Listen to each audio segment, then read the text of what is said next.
I ran into this last week. Here's what fixed it for me. If you're looking to add funds to your Affirm app balance, follow these simple steps.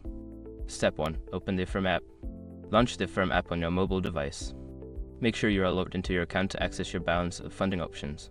Step 2. Navigate to the balance section. Once you're in the app, find and tap on the balance section. This is usually located in the main menu or dashboard.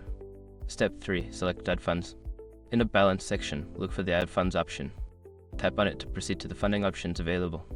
Step 4. Choose your funding method. You will see various options to add funds, such as linking a bank account or using a debit card.